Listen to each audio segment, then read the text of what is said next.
देश के दुश्मनों को रक्षा मंत्री राजनाथ सिंह ने बिल्कुल साफ और सख्त संदेश दे दिया है और कहा है कि अगर किसी ने भी हमारी तरफ हिमाकत की तो घर में घुसकर मारा जाएगा। तो वहीं यूपी के मुख्यमंत्री योगी आदित्यनाथ ने सीकर की एक जनसभा में अपराधियों को लेकर बिल्कुल साफ संदेश दे दिया है कि अपराधी कोई भी हो, कहीं भी हो, उसे बख्शा नहीं जाएगा। रिपोर्ट आपको दिखाते हैं।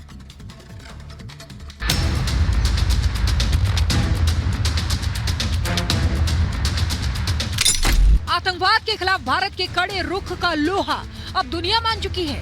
आतंकियों के खात्मे के लिए भारत के प्रयासों को अब दुनिया जान चुकी है। ब्रिटेन के अखबार में आतंकवाद को लेकर एक रिपोर्ट छपी थी, जिसमें ये दावा किया गया है कि साल 2021 और 2022 में पाकिस्तान में घुसकर भारत ने आतंकियों के खिलाफ ऑपरेशन चलाया था।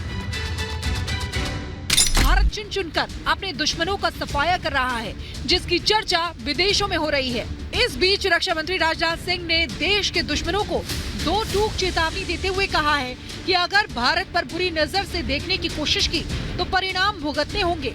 आज यदि अंतर्राष्ट्रीय मंचों पर भारत कुछ बोलता है तो सारी दुनिया कान खोलकर सुनती है कि भारत बोल क्या रहा है। यह भारत का स्टेचर, यह भारत का कद सारी दुनिया में बड़ा है। भारत को लोग मानते थे गरीबों का देश है। भारत को लोग मानते थे कि भले ही जनसंख्या अधिक हो, लेकिन ताकतवर देश भारत नहीं है। यह लोगों की धारणा बनी हुई थी, लेकिन आज यह धारणा पूरी तरह से बदल चुकी है। आतंकवाद दुनिया के लिए एक बड़ी समस्या है। ऐसे में पीएम मोदी दुनिया को आतंक से लड़ने की प्रेरणा देते हैं। ग्लोबल मंच से पीएम मोदी कई बार इसका जिक्र भी कर चुके हैं। यही वजह है कि 24 के लोकसभा चुनाव में आतंक मुक्त भारत बड़ा मुद्दा बन सकता है, क्योंकि 2014 के बाद देश में आतंकी बड़ी वारदात को अंजाम देने में नाकाम रहे हैं।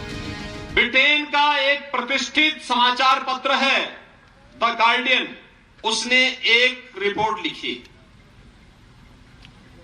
और उसमें उसने कहा कि पिछले 2 वर्ष के दौरान पाकिस्तान के अंदर दुर्दांत 20 से अधिक ऐसे आतंकवादी चुन चुन करके मार दिए गए और इसमें भारत की खुफिया एजेंसियों का योगदान हो सकता है। हम केवल आपसी संबोधन में ही राम राम नहीं बोलते। अयोध्या में रामलला कोई विराजमान नहीं करते, आतंकवादियों का राम नाम सत्य है भी करते हैं। देश के बाहर दुश्मन से निपटने के लिए जहां मोदी सरकार एक्शन में है, वहीं देश के अंदर करप्शन के जाल को तोड़ने के लिए केंद्र की मोदी सरकार लगातार कार्रवाई कर रही है। भ्रष्टाचार के मामलों में ईडी और सीबीआई समेत सभी जांच एजेंसियां लगातार एक्शन ले रही हैं। दूसरी ओर विपक्ष ईडी की कार्रवाई को सियासी रंग देने में जुटा है। विपक्ष के आरोपों पर बीजेपी ने करारा प्रहार किया है। क्या कारण है जब कांग्रेस आती है तभी भ्रष्टाचार बढ़ता है?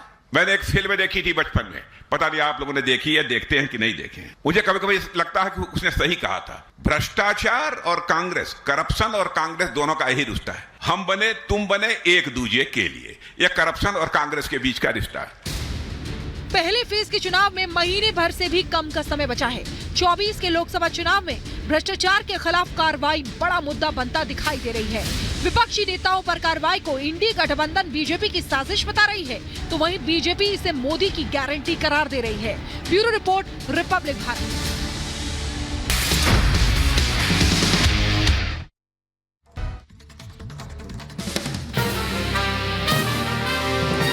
अमेरिका के सैन फ्रांसिस्को में मोदी की लहर देखने को मिली है। बड़ी संख्या में गोल्डन गेट ब्रिज पर मोदी का परिवार मार्च के लोग पहुंचे। Overseas friends of BJP USA ने लोकसभा चुनावों में प्रधानमंत्री नरेंद्र मोदी के नेतृत्व में अब की बार 400 पार का समर्थन दिया। छत्तीसगढ़ में एक्शन मूड में बीजेपी। प्रदेश की 11 सीटों के लिए पीएम मोदी बस्तर से शुरू करेंगे चुनावी प्रचार। प्रधानमंत्री नरेंद्र मोदी बस्तर में सबसे पहले दोपहर 1:30 बजे करेंगे बड़ी जनसभा। तो वहीं पीएम प्रदेश की जनता के सामने रखेंगे 10 साल का लेखा जोखा, गिनाएंगे उपलब्धियां। पीएम के दौरे को लेकर प्रदेश में तैयारियां पूरी और सुरक्षा के पुख्ता इंतजाम। छत्तीसगढ़ के बाद महाराष्ट्र पर भी प्रधानमंत्री नरेंद्र मोदी का फोकस। आज बस्तर के बाद महाराष्ट्र के चंद्रपुर में पीएम मोदी करेंगे दौरा। चंद्रपुर में भी पीएम बड़ी जनसभा को संबोधित कर गिनाएंगे उपलब्धियां। प्रधानमंत्री नरेंद्र मोदी चंद्रपुर से उम्मीदवार सुधीर मुनगंटीवार और गढ़चिरौली लोकसभा क्षेत्र से उम्मीदवार अशोक नेते के समर्थन में चुनाव प्रचार करेंगे। महाराष्ट्र में पीएम के दौरे को लेकर तैयारियां पूरी हो चुकी हैं। बिहार के नवादा में चुनावी प्रचार के दौरान प्रधानमंत्री मोदी ने कांग्रेस पर जमकर हमला बोला। कांग्रेस अध्यक्ष खड़गे के बयान को लेकर पीएम मोदी ने दिया करारा जवाब। कहा, कांग्रेस को जम्मू कश्मीर से 370 हटने का दुख, कांग्रेस को नहीं पसंद कश्मीर की चर्चा। तो वहीं टीएमसी पर भी पीएम मोदी ने हमला बोला। भ्रष्टाचार का मुद्दा उठाते हुए पीएम ने टीएमसी को बताया संविधान कुचलने वाली पार्टी। कहा, टीएमसी करवा रही है केंद्रीय एजेंसियों पर हमले। बिहार के चुनावी प्रचार में पीएम मोदी ने उठाया अयोध्या राम मंदिर का मुद्दा। अयोध्या का जिक्र करते हुए पीएम मोदी ने विपक्षी गठबंधन पर बोला बड़ा हमला। कहा, आ रही है राम नवमी, पाप करने वालों को भूलना मत। विपक्षी नेताओं को पीएम मोदी ने बताया भगवान राम का दुश्मन। कहा, इन लोगों को है भगवान राम से दुश्मनी, इसलिए प्राण प्रतिष्ठा के कार्यक्रम में नहीं हुए शामिल। पीएम मोदी ने अपनी सरकार की गारंटी का भी जनसभा में जिक्र किया। आगे बढ़ेंगे जहां पर लोकसभा चुनाव को लेकर असम के सीएम हिमंता बिश्वा शर्मा ने वीडियो ट्वीट किया। वीडियो ट्वीट कर लिखा, जाने और देखें कि मोदी ही क्यों आएंगे। पूरा असम वंदे मातरम और फिर एक बार मोदी सरकार के नाद से गूंज उठा है। पूरा देश चाहता है कि देश में फिर से मोदी सरकार ही आए।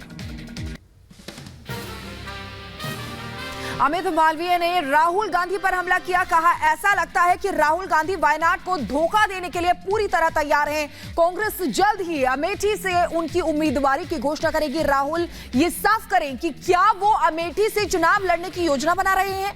वायनाड के लोगों को वोट देने से पहले ये जानने का हक है। उत्तर प्रदेश के बाद महाराष्ट्र में भी चुनावी प्रचार का बिगुल फूकेंगे यूपी के मुख्यमंत्री योगी आदित्यनाथ। आज महाराष्ट्र में कई जनसभाओं को सीएम करेंगे संबोधित। विपक्ष को भी लेंगे आड़े हाथ। सबसे पहले सीएम योगी वर्धा लोकसभा क्षेत्र में जनसभा संबोधित करेंगे। उसके बाद भंडारा लोकसभा क्षेत्र में शाम 4:30 बजे करेंगे जनसभा। तो वहीं आखिरी में नागपुर लोकसभा में सीएम करेंगे प्रचार। सीएम योगी के दौरे को लेकर तैयारियां पूरी। उत्तर से दक्षिण तक बीजेपी ने शुरू किया चुनावी अभियान। तमिलनाडु के तिरुचिरापल्ली में बीजेपी अध्यक्ष जेपी नड्डा ने किया रोड शो। रोड शो के दौरान हजारों की संख्या में सड़क के दोनों तरफ जुटे लोग। जेपी नड्डा ने लोगों को हाथ हिलाकर जताया आभार। रोड शो में भारत माता की जय के नारों की भी गूंज उठी। जनसभा में जेपी नड्डा ने गिनाई मोदी सरकार की उपलब्धियां। आगामी लोकसभा चुनाव को लेकर हरियाणा में तेज हुई सरगर्मियां। हरियाणा के फतेहाबाद में मुख्यमंत्री नायब सिंह सैनी ने कार्यकर्ताओं में भरा जोश। चुनाव को लेकर नायब सैनी ने कहा, प्रदेश की 10 की 10 सीटें बीजेपी के खाते में जाएंगी। पीएम मोदी को ही तीसरी बार विजयी बनाएंगे। वहीं सीएम नायब सिंह सैनी ने 400 पार का दावा किया। कहा, पीएम मोदी की नीतियों को लेकर लोगों में उत्साह देखा जा रहा है। उत्तराखंड के कालाढूंगी में लोकसभा चुनाव को लेकर नैनीताल पुलिस लगातार कार्रवाई कर रही है। पुलिस ने कालाढूंगी के जंगलों में अवैध कच्ची शराब में 4000 लीटर कच्ची शराब नष्ट की है। साथ ही पुलिस ने 2 आरोपियों को गिरफ्तार भी किया है। उधर उत्तर प्रदेश के मुरादाबाद में लोकसभा चुनाव को लेकर पुलिस ने की छापेमारी। पुलिस ने नकली शराब फैक्ट्री का भांडाफोड़ किया। पुलिस ने भारी मात्रा में शराब के साथ 7 लोगों को गिरफ्तार किया है। साथ ही पुलिस ने करीब 50,000 कैश बरामद किया। बताया जा रहा है कि आरोपियों ने एक घर को ही फैक्ट्री में तब्दील कर दिया था। जांच जारी है। दिल्ली के मुख्यमंत्री अरविंद केजरीवाल को पद से इस्तीफा देने के मामले में जारी है सियासी खींचतान। पूर्व विधायक संदीप कुमार की याचिका पर आज दिल्ली हाईकोर्ट में होनी है सुनवाई। याचिका में गिरफ्तारी के बाद अधिकार खोने का दिया हवाला। तो वहीं केजरीवाल को सप्ताह में 5 बार अपने वकील से मुलाकात करने की मांग वाली याचिका पर भी आज राउज एवेन्यू कोर्ट में सुनवाई होगी। दिल्ली के मुख्यमंत्री अरविंद केजरीवाल की गिरफ्तारी पर सियासी घमासान नहीं थम रहा है। केजरीवाल के समर्थन में मशाल यात्रा निकाली गई। मशाल यात्रा के दौरान सौरभ भारद्वाज ने केजरीवाल की तारीफ की। कहा, अरविंद केजरीवाल की गिरफ्तारी से दिल्ली के अंदर गुस्सा और दुख है। बीजेपी भी सौरभ भारद्वाज पर बोला हमला। कहा, केंद्र ने झूठे मामले में केजरीवाल को फंसाया है। मध्य प्रदेश के राजगढ़ से कांग्रेस प्रत्याशी दिग्विजय सिंह की वादा निभाओ पदयात्रा का एक वीडियो सोशल मीडिया पर वायरल हुआ है। पदयात्रा में अश्लील डांस का वीडियो सामने आया है। वीडियो वायरल होने के बाद बीजेपी कांग्रेस पर हमलावर हुई है। बीजेपी ने कहा यह है कांग्रेस का असली चरित्र, भीड़ जुटाने के लिए बेशर्मी की सभी हदें पार कर दी।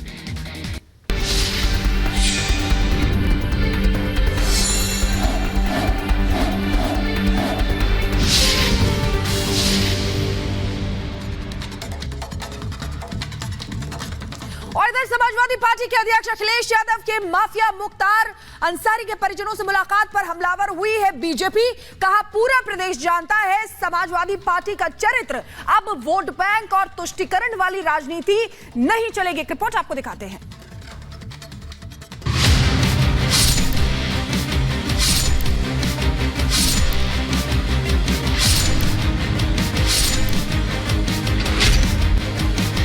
क्या स्वतंत्रता आंदोलन में की आजादी में क्या योगदान नहीं रहा? सपा ऐसी पार्टी है जो तुष्टीकरण की राजनीति करती है। चुनाव की डगर अखिलेश माफिया के घर, हार का डर, बार बार बदल रहे कैंडिडेट।